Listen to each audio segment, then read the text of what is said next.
Hello everyone. If you like what I'm doing here, please consider subscribing, liking, and commenting. It would really help the channel out quite a bit. Thank you very much. The CBS Radio Mystery Theater presents...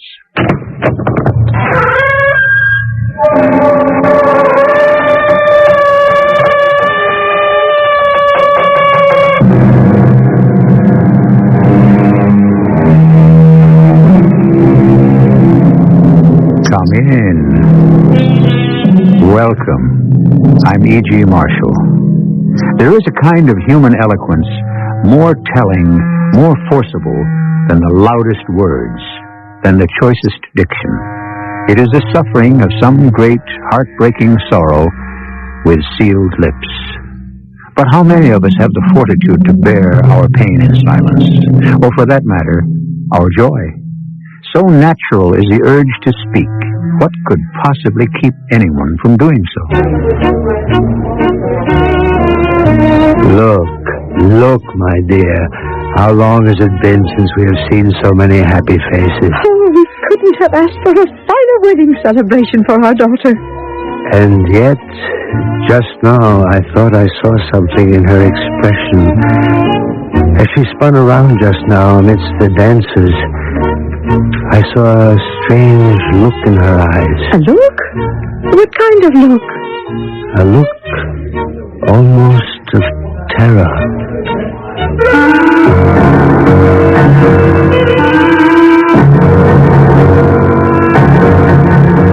Our mystery drama, The Silent Woman, is based on a story by Leopold Comfort.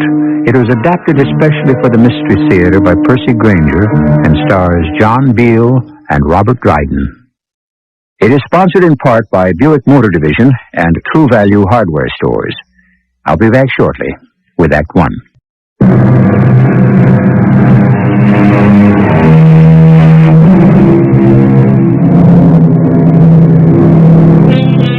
Laughing at fools is one of the oldest diversions of mankind. We are pleased to consider ourselves superior to such people.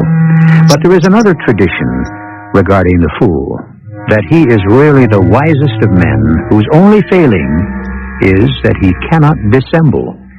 I personally prefer this tradition, for the following story is told us by a fool, and it would be a shame to think it weren't true. The time is the last century. We're in a small town in Central Europe, in a cemetery. She was a woman of exceeding virtue, the most loyal of wives, and the best of mothers. She was. Come, sister, be silent. Please relent. Now that my wife is gone, can't you soften your heart? One mustn't speak unkindly of the dead. Then I cannot speak at all.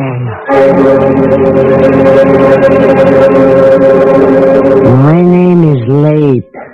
They call me Na, the fool. When I was young, it bothered me, but now, well, how many people of my poor background can boast of a title? But it is not my story I want to tell you. Today, my master, the Rabbi Mendel, has buried a most remarkable woman, about whom, as you've just heard, opinion was sharply divided. Her name was Vela, and she was married to our wealthiest merchant, a kindly man named Franz Joma. Vela was very beautiful, but somewhat silly and frivolous, and many people predicted much trouble in her marriage. But something happened, for her marriage appeared to be a success, except in one very, very strange particular. In the 27 years it lasted, she was never once heard to utter a single word. Vela, are you awake?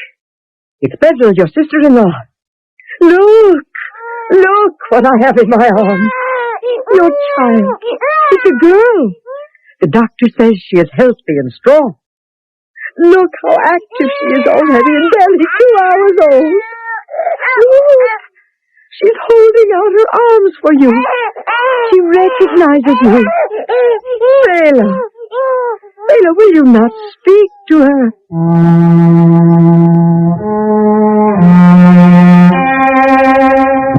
though tears of joy came to Vela's eyes as she cradled the child to her breast, she did not speak. Nor was her silence broken at the birth of her son some years later. But the most severe time in all her marriage came on the eve of her daughter's wedding.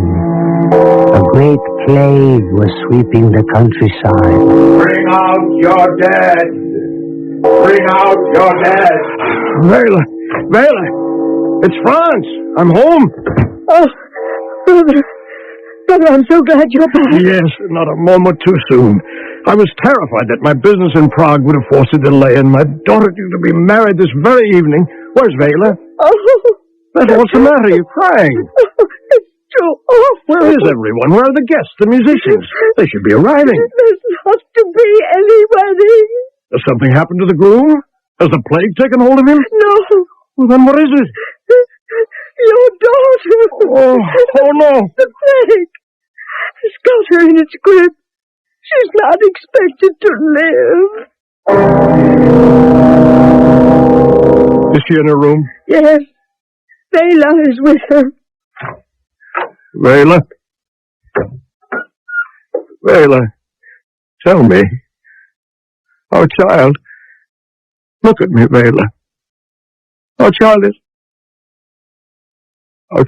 dead.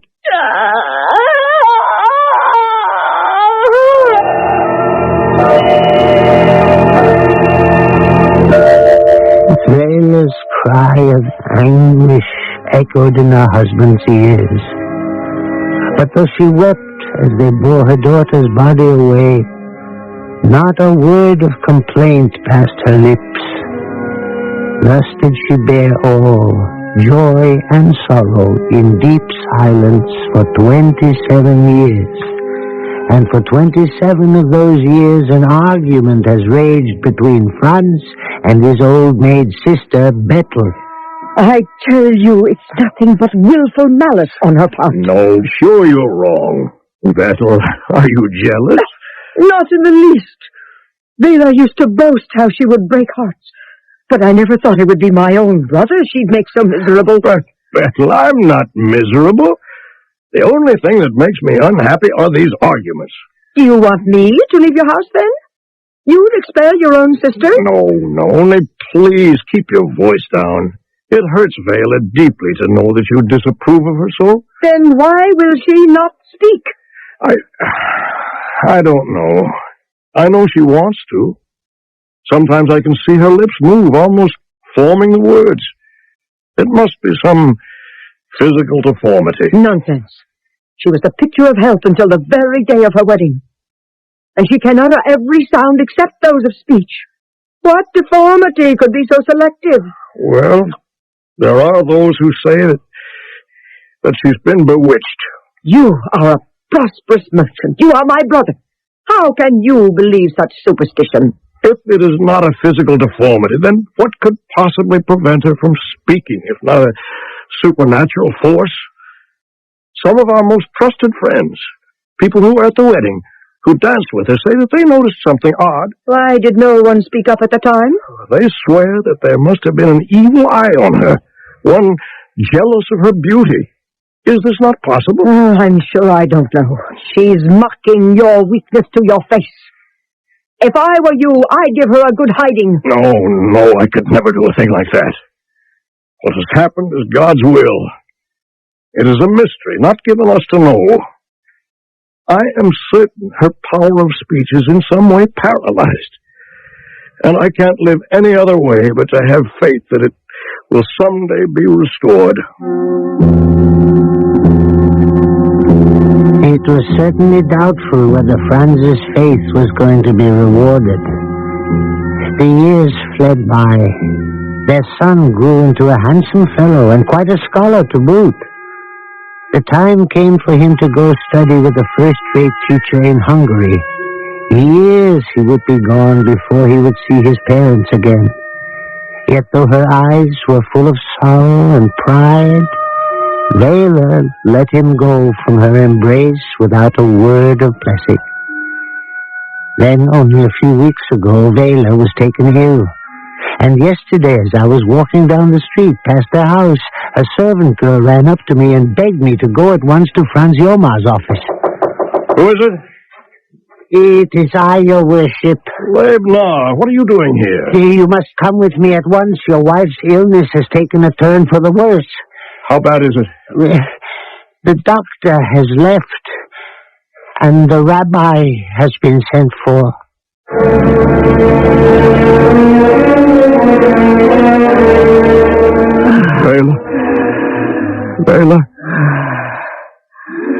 Bela, it's me, Franz. How tired you look, my dear. You're ready for sleep, aren't you? I can see in your eyes that you are. Bela, can you not now speak to me? Is there no prayer, no miracle that can loosen your tongue and free you from whatever curse has possessed you all these years? I know I'm not the best of men, but if God would only grant me this one wish. There's so little time left. Brother, is she still alive? Yes. The rabbi is on his way. He wants very much to see her. He says he must see her before she dies. Hush, Bethel, don't speak of death so openly. Because she cannot speak, do you think she has no ears? Her cheek is burning. Bela, if I could only hear your voice once more. I've never doubted you, never reproached you. Franz, be quiet. You're exciting her too much. Rabbi Mendel says he must see her. Look, her lips are moving. She wants water. No, she wants to speak. I can see the words forming. Let her save her strength. She's struggling. She's wrestling with the very devil. Bela, I have loved you so much all these years. Oh, God, living God, shall I not now speak? Praises to God. She's fainted. Bela. It's no use. She's dead. She spoke. It was a miracle. I'm sure it was no miracle. This only proves she could have spoken any time she wished.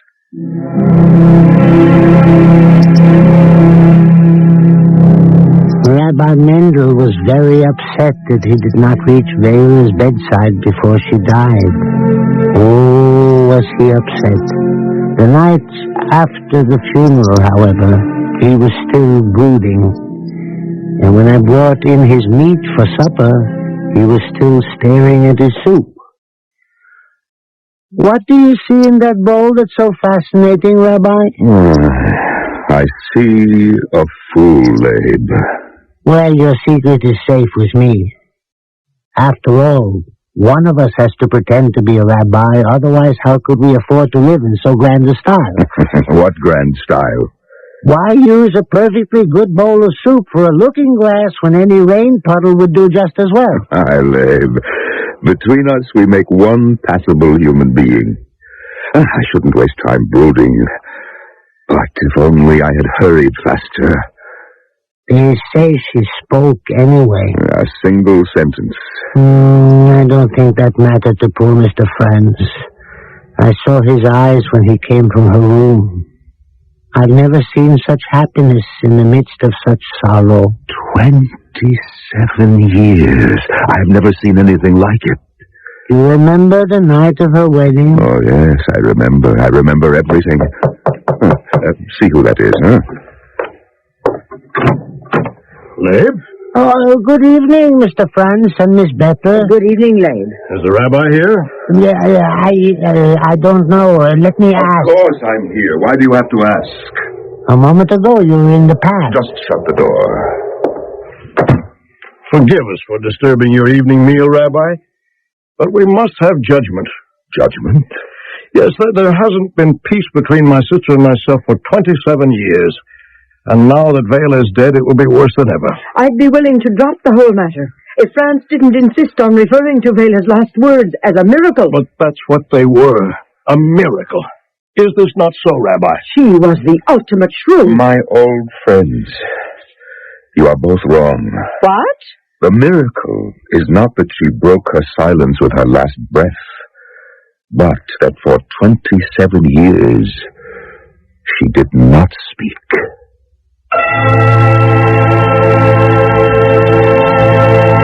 We know things are often not as they seem, how dull life would be if they were, and how little we would know of human nature. For so much of what most deeply motivates us is hidden, far beneath the surface world of appearances. We shall begin to see beneath the surface of Vela's world when I return with Act 2.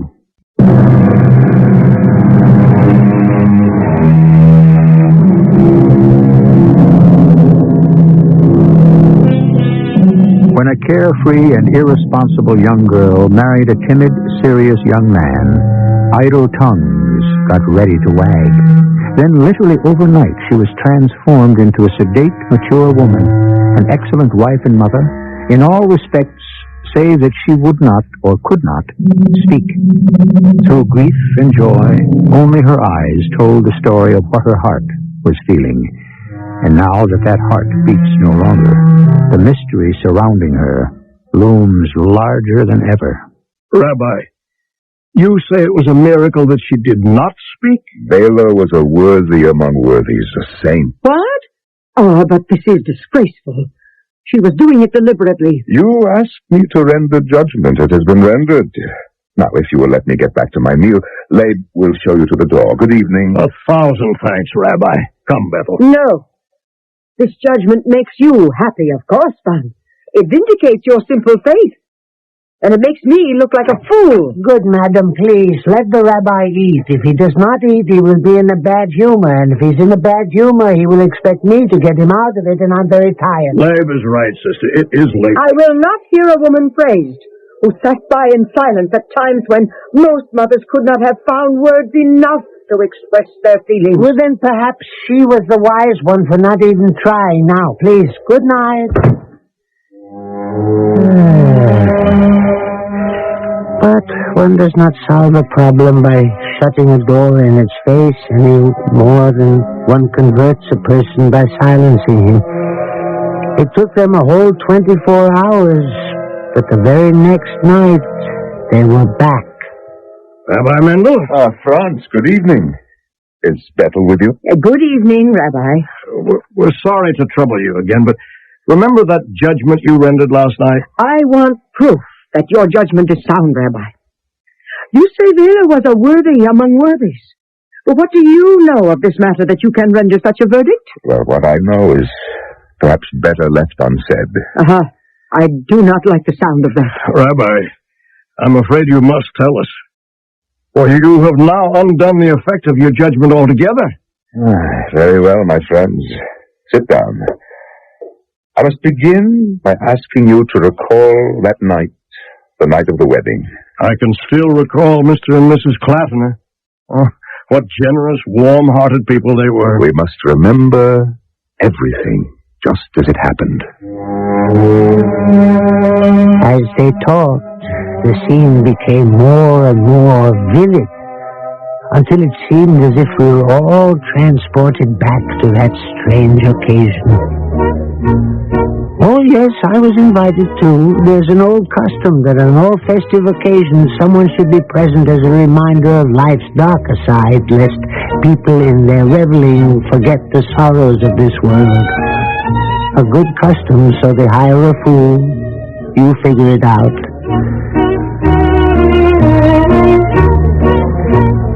Zelda, this is a splendid occasion, is it not? It is a wonderful party for our daughter's wedding. Still, it does seem odd to me. What? Her decision to get married. To have settled on Franz Jomar of all people. What's wrong with Franz? He's a fine boy. Yes, but I thought Bela always found him rather dull. Aren't you pleased with the match? Oh, yes, of course. He comes from a good family and will go far. Franz is coming this way. Franz, stop dancing so soon. Well, I'm not used to such exercise, and I think I've had a little too much to drink. Well, then you shall have some more. Oh, no, really. Franz, Vela is a lively girl. You're going to have to learn to enjoy yourself more. I'll fetch another bottle if you two will excuse me. Mrs. Klausner, could I speak to you in confidence? Yes, Franz. What is it? I think it's time that Vela was, well... Oh, taken downstairs to the bridal chambers? Yes, but not for the reasons you think. I mean, not only that, but... What's the matter? Well, when we danced a moment ago, her hand was burning, and her cheek was very hot. Oh, surely you understand that, Sam. No, this was different. She seemed, well, agitated. Well, it is getting late. Perhaps her girlfriend should be prodded. Well, there's something else, too. Yes? Forgive me, but why did Vela marry me? Well, you'll have to ask her. I couldn't. I'd feel like a complete idiot. Is something the matter? Oh, no, I love Vela more than... There, you see, that's it. I can't even find the right words to express what I feel. Now, I guess what I'm trying to ask, Mrs. Klausner, is... Did you influence Vela? What? Did you persuade her to accept me because my family is wealthy? No, her choice settled on you of her own free will. And believe me, Vela has never in her life done anything contrary to the dictates of her heart. Franz, here we go, a fresh bottle. If you'll excuse me, I must see if the bridal chamber is ready. It's high time Vela was smuggled off.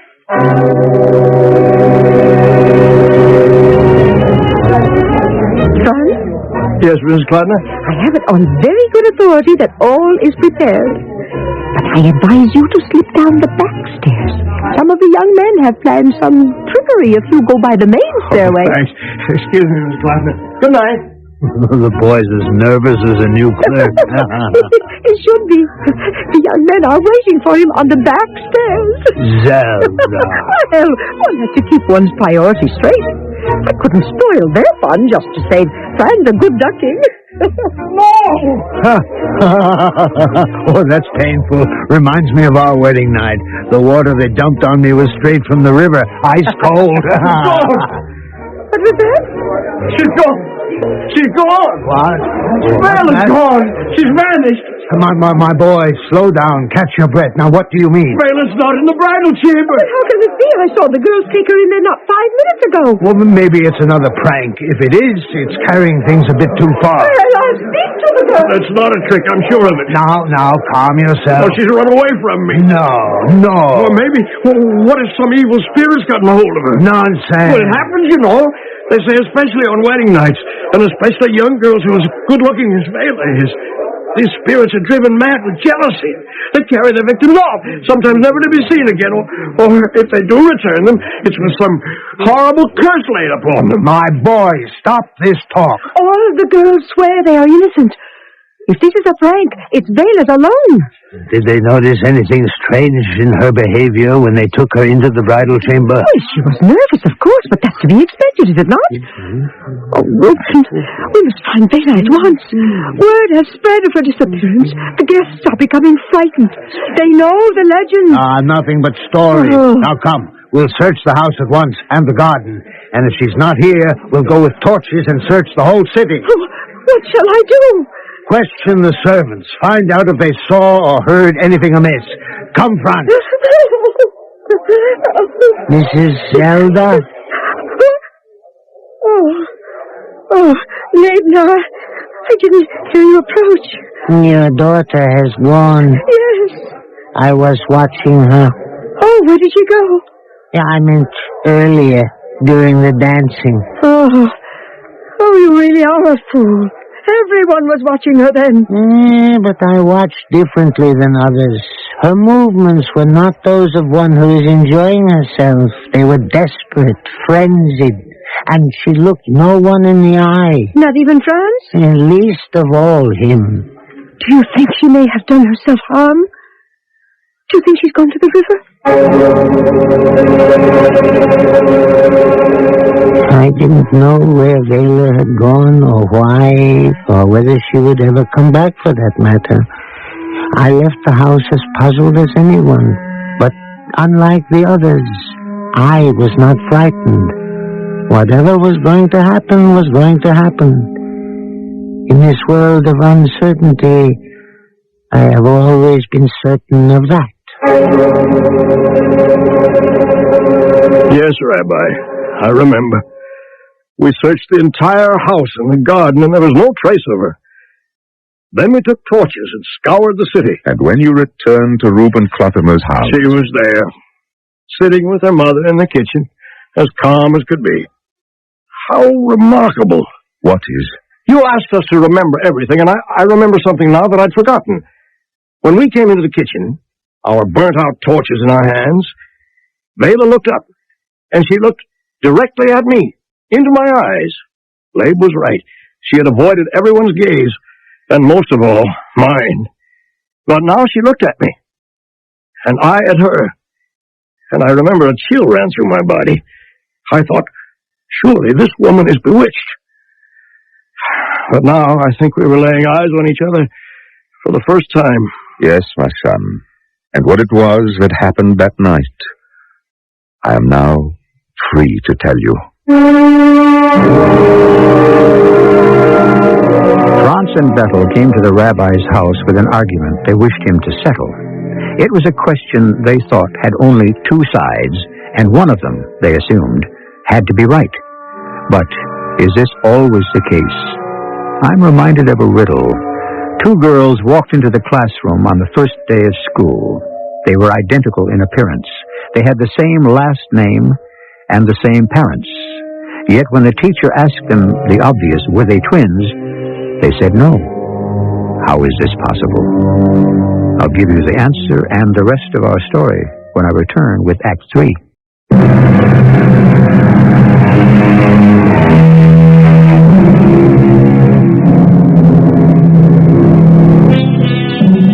Two girls, identical in looks, both with the same parents, yet they are not twins. What are they? Triplets. The third sister was home in bed, sick. This riddle should serve as a reminder that there are often three sides to every issue. Your side, my side, and the truth. And it is the truth we shall soon learn as we rejoin our story. I always figured the rabbi somehow knew more than the rest of us. Whenever Vela's name was mentioned, a certain look would come into his eye, a look of sorrow and tremendous respect. Then, too, I remember one particularly odd incident. It happened right after the plague had carried off their daughter.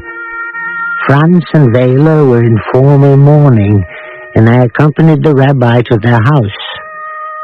He went, so I assumed, to offer consolation to them both, but strangely, he spoke only to Franz. Vela deliberately kept her gaze averted, and only as we were leaving did she lift her eyes. For a brief moment, their looks met, and then departed without a word. When your bride left her parents' house on her wedding night, it was to my cottage that she came. She came here, Rabbi? It was I who heard her last words. It was to be one of the most difficult hours of my life. It was late, as you recall, but I was still at my desk, deep in study. Please open the door. Rabbi, you must let me in. I see your light. You are home. Please, I must speak to you. Who is there? It is I, Reuben Clattender's daughter. What do you want so late at night? Please, you must let me in or I shall die at once. Well, yes, by all means. Oh, thank you. Please, you must try to calm yourself. There can be no peace for me. I must ask you again who you are and what you want. It is very late. Do you not recognize me? No, I don't think I do. Then I am indeed a lost soul. Are you from this community? Well, you see, I am new here. I still don't know everyone as I ought to know. I am the woman you married not 5 hours ago to a husband. Yes, your voice. Yes, it does sound familiar. Reuben Clotiner's daughter, you say? Yes. Oh, no, but this cannot be. I'm being visited by an apparition. Why do you say that? If you are truly she whom you say, why are you here and not with, well, in the place where you belong? I know of no other place where I belong, more than the one where I am now. The place you belong, my daughter, is in the house of your parents. And since you have today been made a wife, your place is with your husband. What is a wife? And who am I? Forgive me, but that is a good question. What is it you wish of me? I have a great sin that rests heavily on my heart, and I don't know what to do. Well, what you have done can be discussed at another time. No. I know what oppresses me. It lies so near before me, I can grasp it by the hand. Very well. You have come here to confess a great sin. Do your parents or your husband know anything about this? Who is my husband? What? I am in love with a man, but not the one you married me to today. Hush. You cannot speak of this now. I must. You are married. His name is Naphtali. He is a scholar, a student at the yeshiva. I see. And he is perhaps poor? Very poor. Unfortunate, Vela. I think I begin to understand. But did you not speak of this to your parents? No. You owed them the opportunity to approve of your heart's true choice. I did not think they would. You didn't? No. Vela, I'm going to ask you a question. If it is not answered honestly, you will have to leave. I will answer. Were you forced to be married? No. I was not forced to be married. My parents never once said you must. It is my own desire that I am what I am. But this other young man, Naphtali, was he for some reason displeasing to your parents? They did not know him. But you claimed just now you loved him. I must be incapable of love. I married Franz Yomar because he is the rich son of a rich man.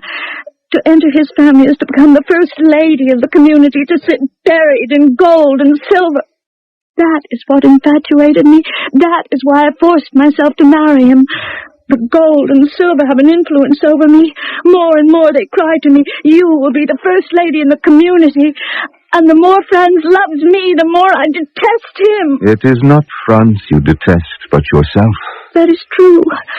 He is a kind man. I have deceived him.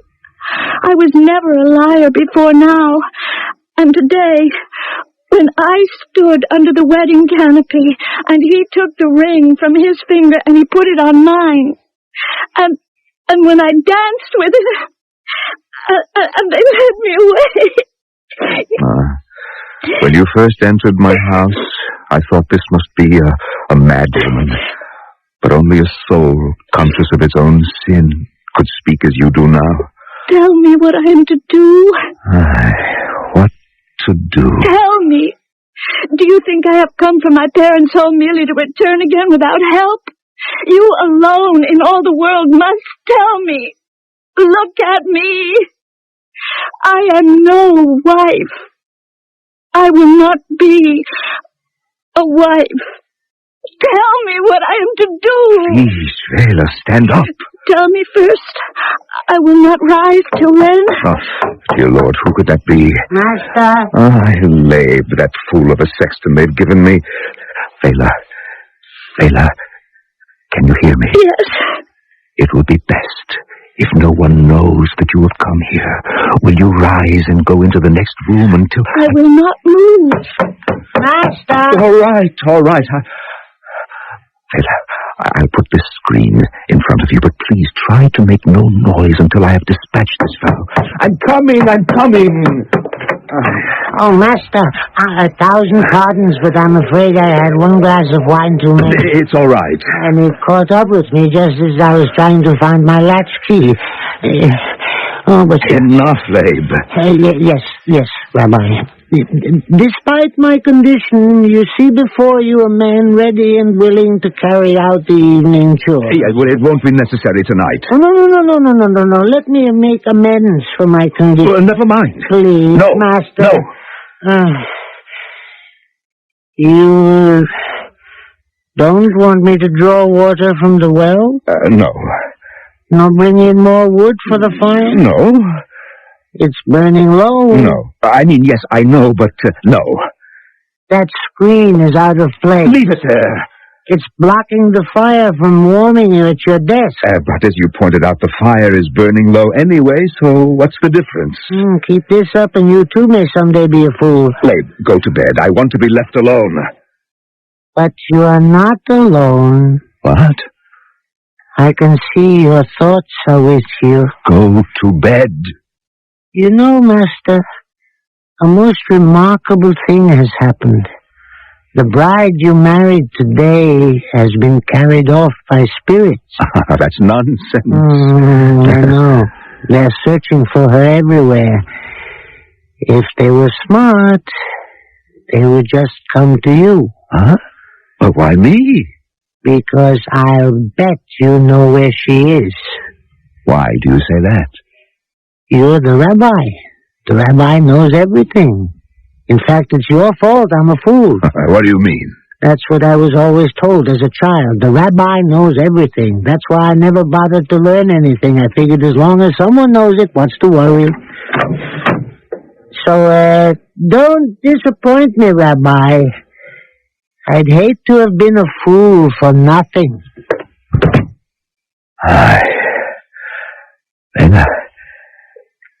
Layla, he's gone. Yes.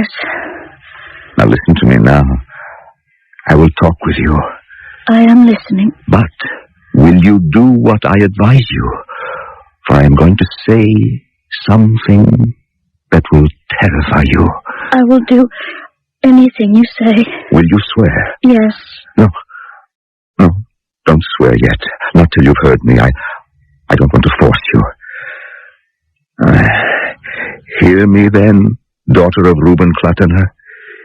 You have a twofold sin upon your soul. First, you permitted yourself to be infatuated by gold and silver, for which you forced your heart to lie. With this lie, you have sought to deceive a person who has entrusted you with his all when he exchanged vows with you today. I know. But you have committed an even greater sin than this, for you have also destroyed the happiness of another person. What can he do now when he knows what has been lost to him? Darling. Silence. You must never let his name pass your lips again. Why did you not speak when you could have spoken? God can never easily forgive that. To be silent, to keep secret in your breast what would have made him whom you loved happier than the mightiest monarch. Say no more. Hear now what your penance must be. You were silent when you should have spoken. Be silent now forever to all people and to yourself. From the moment you leave this house until I grant it, you must be dumb. You dare not let a word pass from your mouth. Now, will you undergo this penance? I will. Do you have the strength to do it? I shall be silent as death. Now, you must go. May I say one last word? Yes. Yes, Vela. Speak.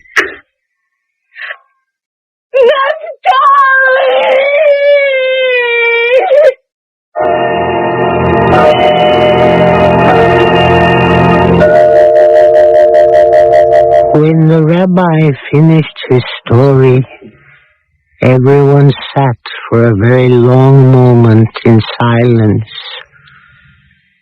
So, there it is. You see now why I rendered the judgment I did. Under the duress of her penance, I watched Vela blossom into a woman who was not only beautiful, but of wonderful character as well. So she was in love with another man. Come, Bethel, that was a long time ago. We had a good life together, and I truly think that in time she came to love me. But, Franz, can you say you were completely happy? No. Can you? Must one have everything? I had doubts about our marriage, too. But at least I can say it turned out better than I expected. And if we could only say that much about everything, what nice lives we should all have.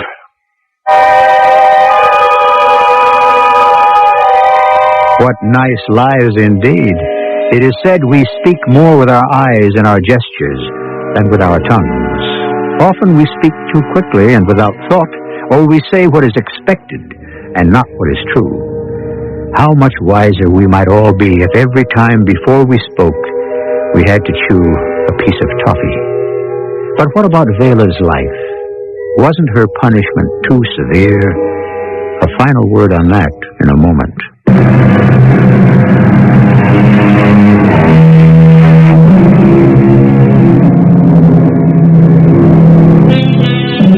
Was Vela's punishment too harsh? Well, the story was meant as a parable, and it was written 100 years ago when the marriage tie was far more strict than it is today. All in all, I think I'd have to say that Vela was a remarkably strong and self-possessed woman who endured. Our cast included John Beal, Norman Rose, Carol Teitel, Joan Shay, and Robert Dryden. The entire production was under the direction of Hyman Brown.